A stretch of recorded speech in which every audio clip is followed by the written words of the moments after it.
আপনারা দেখছেন JTV24BD. সম্ভব ওই আউলি নিয়ে বাজ যায়, আউলি নিয়ে বাজার পরে ওখানে আউলি দেয় আমাকে জায়গায় আইয়া হেগো জায়গা থুই হেগো 22 ফুট ওকুলি জায়গা হে আমাকে 22 ফুট একুলি 22 ফুট একুলি আইয়া আমার জায়গায় আমার গরুগুনের লাগে আউলি দিয়ে উদ্দেশ্য যে কোনো সময় হেরা আগুন লাগাই দেবে ওই আউলি দিয়া যাতে আমার ঘর জ্বলিয়ে যায়। এর আগে আমার কাগজপাতি দলিলপত্র যা আসলে সব নিয়ে গেছে, 6টা দলিল সহ একটা ফিল্ডবুক, এটা একটা ফাইলে ছিল, ওই ফাইলটা সহ নিয়ে গেছে। সালিশি চলাকালীন সেই ফিল্ডবুকটা বাইর করছে, দলিলও যে ফাইলে ছিল ওই ফিল্ডবুকও একই ফাইলে ছিল। এর মধ্যে ফিল্ডবুকটা বাইর করছে।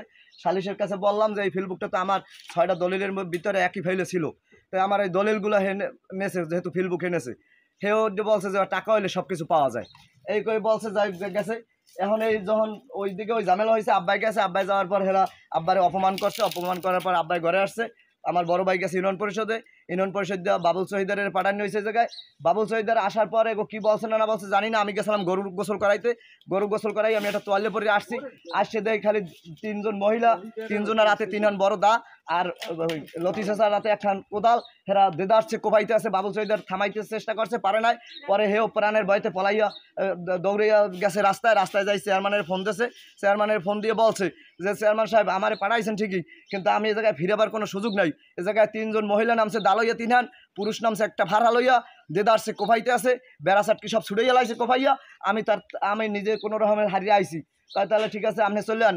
আমরা অনুপায় হইয়া 999 ফোন দিই, 999 ফোন দেওয়ার পর হেরা বলছে আপনারা থানায় যান, থানায় যাইয়ে দরখাস্ত করেন, তারপর দেখা যাবে কি হয়, এটা আপনারা বিচার পাইবেন।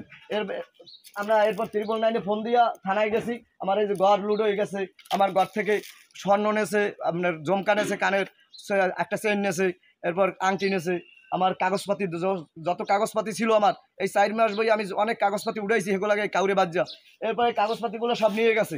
আর আমার ওই স্বর্ণের জিনিস নিয়েছে, আমি একটা গরু কিনবো, ওই জায়গায় একটা গরু দেখছি, সেই গরু কেনার জন্য 80,000 টাকা এনে রাখছি, টাকা 80,000ও নিয়ে গেছে। দরখাস্ত দিয়েছি, বিকালে পুলিশ আসছে, পরের দিন আবার যাইতে বলছিল সকালে, আমরা সকালে গেছি, হেরা যায় নাই, হেরা যাইয়া দেখা দিয়েছে থানার ভিতরে ঘুরি দিয়া চলে আইছে, ও দারোগার সাথে দেখাও দেয় নাই, হেরা হেরকম হেরা চলে আসছে। মূল উদ্দেশ্য হয়েছে, টার্গেট হয়েছে আমি এই জমি জমা লইয়া, হেরা আমাকে জমি জমা সব ঠগাই খায়, যেরকম পারে হেরমের খায়, আমাকে খাইতে কোনো জায়গায় যাইতে না। আর এরা মহিলা এবং নষ্ট, সবাই অসামাজিক। আমরা তো সামাজিক মানুষ। আমার 2টা ভগ্নিপতি পূর্ব স্যার, আমার আব্বা কোরআনের হাফেজ, আমার বড় ভাই ব্যবসা করে, আমি কলেজ চাকরি করি, আমার ছোটো বোনও কলেজ চাকরি করে। আমি এই জমি জমার কাগজপাতি নিয়ে একটু দৌড়দৌড়ি করি, এই জন্য এদের তার মূল উদ্দেশ্য যে আমারে মার্ডার করার, এবং আমার প্রকাশ্যে মার্ডার করার জন্য এরা কয়েকবার দা করছে, আমার মারতে চাইছে, আমি দৌড়ে পলাইছি।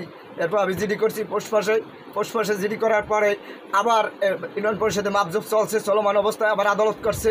এখন আবার পরশুদিনে আবার এই তাণ্ডব আমাদের জমির উপরে আইয়া, আমাদের ঘরবাড়ির উপরে আইয়া হামলা চালাইছে, শুধু আমার মার্ডার করার জন্য। আর আমি আবার প্রাণের ভয়ে আমি পলাই। শহীদের সামনে থাকতে, উপস্থিত থাকতে, ইউনিয়ন পরিষদের শহীদের পাঠাইছিল ইউনিয়ন পরিষদ থেকে, তার উপস্থিতিতে 3জন মহিলা, 3খান দা এবং আমার চাচা লতি চাচাই একখান ভাড়া দিয়া আমার ঘর, আমার উডান, আমার চুলাহাল, আমার বেড়া, সমস্ত বেড়া সাটকি সব কোপাই ছুড়াই।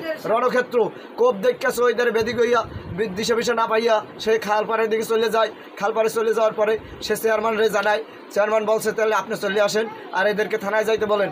আমরা তখন আরও দিশেহারা হয়ে গেছি যে আমাদের কী উপায় হবে। তখন আমরা 999 ফোন দিই, 999 ফোন দেওয়ার পরে তারা বলছে আপনারা থানায় যান, আপনারা থানায় আশ্রয় নেন, এরপর আপনারা সঠিক বিচার পাবেন। পরে আমরা থানায় গেছি, থানায় যাই আবার পরশুদিন আবার আমরা এটা ডায়েরি করছি যে আমাদের এই লুট হয়েছে, আমাদের টাকা নেছে, আমাদের কাগজপাতি নেছে, এবং আমার এই যে স্বর্ণগণ্ড নেছে, এবং এই যে দাদি এই জায়গায় দাওয়া করছে। আমরা এই জায়গায় দেওয়া প্রাণের ভয়ে আমার ছেলেটারেও একবার তাদের ঘরে আটকাইছে, এই বাচ্চাটারে তাদের ঘরে আটকাইছে। আমরা আধা ঘন্টা পর্যন্ত খুঁজি, কোথাও পাই না। পরে পিছন থেকে হাঁটতে না পারি, পিছনের দুয়ার থেকে এই ছেলেটারে নামাই দিয়েছে। এই ছেলেটার ভয়তে আম্মাই ছেলেটারে নিয়ে দৌড়তেছে বাঘের দিকে। আব্বাই ছিল ওই জায়গায়, বুড়ো মানুষ শহীদের পাশে ছিল, শহীদের চলে যাওয়ার পর আব্বাইও ভয়তে চলে গেছে ওই দাঁড় সামনে কেমনে দাঁড়াইবে। 3জন মহিলা, এবং এই মহিলারা একজনও ভালো না, এদের যে কোনো মানুষের সামনে কাহুর জায়গায় ভালায়, যা মনে চায় সেইটা বলে। এমনকি